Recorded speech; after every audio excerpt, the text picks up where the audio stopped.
guys, welcome back to Club Footy. We are back in the studio. I'm back alongside the delightful Oliver Hayes. How you doing, man? You okay? Still look like a tomato, but maybe you can do some editing to tone it down. I can't do much about that, I'm not going to lie.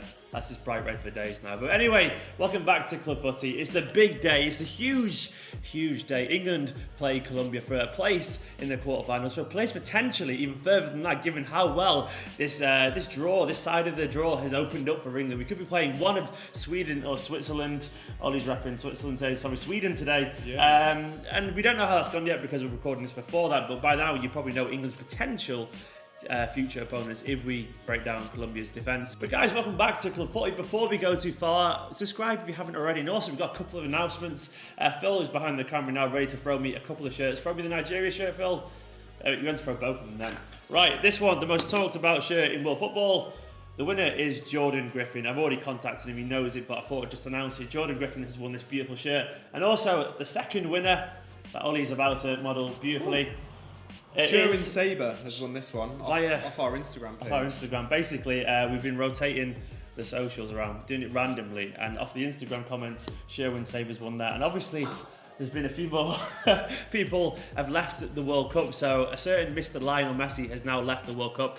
So we've got his shirt, not his actual shirt. Let's pretend it is his shirt. Argentina are out, so we're giving that shirt away next. So all you've got to do is subscribe, like, comment, go and follow our socials. It'll be on Instagram, it'll be on Twitter, it'll be Facebook. The more places you enter, the more likely you are to win a beautiful World Cup shirt. But let's get onto the actual game. England-Colombia. I know you've not been England's biggest fan, Ollie, over the past few years, but where do you stand on this one? It's not like I'm not. Well, I'm not England's biggest fan. Basically, I'm just club over country, if I'm being totally honest. There's nothing wrong with that. I can relate to that. I think there's been a lot of cynicism about England over the past few years in general. So just expect that to change like that is probably a little bit unrealistic. But at least you've maintained your level of cynicism.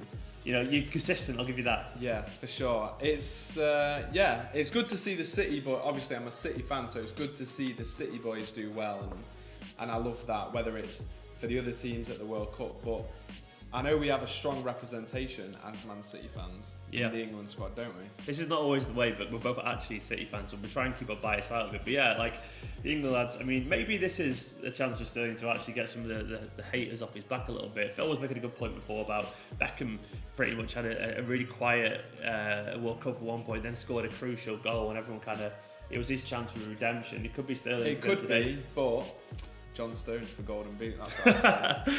John Stones for Ballon d'Or in about 2 years from now, that's what I want to see. Colombia, they're not a team to be taken lightly. They've got like a whole host of quality players. Falcao, obviously, then you've got Cuadrado and Quintero, loads of pace, loads of skill out wide there.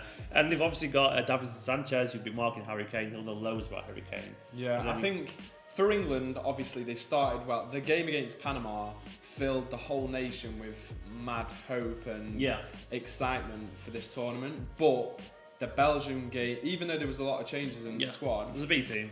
It does show that, to be fair, Belgium put out a B team as well, though. Yeah. So you got to take each game with a pinch of salt because England still haven't proven themselves. I think that's today. Fair. This game will be a big test for them, a knockout game.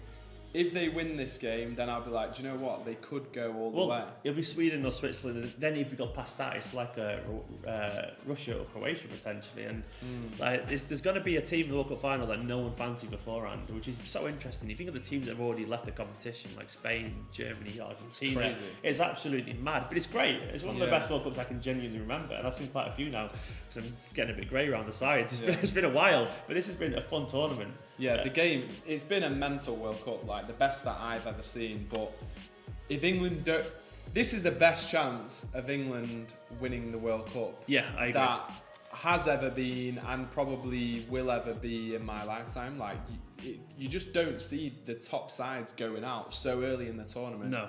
The way that they have this year. And it's not, like you said, it's early on, isn't it? It's not like they're going out in the quarters or anything like that. It's just, they've just gone. And it's almost like the stars are aligning a little bit. They've got the favourable side of the draw. I know people said, we lost momentum losing to Belgium, which is probably a fair point. But you can't argue with the draw. It's just ridiculously good on this side. It's just, I guess, how we deal with some of their star players. Falcao is just the kind of guy who scores against England, isn't he? You know, you've met Falcao, haven't you? Yeah, he's got a few techers. Obviously, I taught him everything he knows. Well, so how to score against England? Probably gonna happen now. Yeah, probably gonna happen. But I think James, I don't know whether he's gonna play. I don't know. If I was him, I would start. I would like to think he would start, but yeah, who knows? Whatever team they put out, they've just got like that bite that I'm not sure England have. Do you get what I mean? Yeah, they've got a lot more star quality than most people realise. I think that's probably fair to say. They've got players who play in the big leagues, and they've got they've got a slight underdog status now, which they probably actually quite enjoy. If being honest, like Jose Peckerman, the Colombian coach, said they're going to announce whether we'll know if Rodriguez is playing an hour beforehand. We'll assess it then, which basically means he's going to start. Let's be honest. Yeah. I don't know if he'll last 90 minutes, but he's definitely going to start. He's their poster boy. He's their star player, and it's the last 16 against England. They're probably thinking we could probably play him against England. Then if we get through, maybe rest him in the next round. If we got through, because in theory, it'd be an easier game, Sweden or Switzerland, than the England game. So I think you'll start. I think you'll play. I think we need big games from pretty much everyone. Everyone needs to be perfect. I just don't think Pickford's good enough. Like, I'm just not a fan. Like, I think he's shocking. I don't know what it is. I just think he's ropey, man. He's not had the best tournament so far. I probably would agree with that. He's been a little bit flappy, hasn't he? Yeah. I guess we just need a big game from Maguire and Stones and Walker in front of him. And do you know what? The standard of defender this World Cup so far has been pretty poor. So those three could make names for themselves easily as well, because I guess expectations of the defence has been so low that, you know, just a good performance would probably be enough for England, really. But it's been a fun tournament because of the defending. It's been pretty poor, but it's made for goals and entertainment. How good was the Belgian game, by the way? I know you're a big Belgian fan in general because of the way they play and so on. Yeah, do you know what? My favourite player for Belgium is Dembele. Like, the guy is just sick. Like, they're just a great team. They're just so much fun. I felt so gutted for Japan though, because it was just heartbreak last minute. Yeah, like, I know Dembele has played more of a pivotal role in the other games, but like, he is just so good on the ball. I don't know anyone as good as him in that position. They'll be thinking now as well, with the way the way this tournament's opened up. They're probably one of the favourites now. Like, they've gone from dark horses to someone who should be going pretty far. They got Brazil next, is that right? Yeah, Brazil Belgium. That's going to be a hell of a game, isn't it? I think Belgium. I think Belgium could win. I said Belzil then. So it's like, I kind of want Brazil to Belgium. win. But I do want Belgium to win as well. It's a tricky one. I think winning a game the way they did against Japan just puts that kind of icing on the cake. It's better than winning comfortably sometimes, isn't it? Yeah. Well, yeah.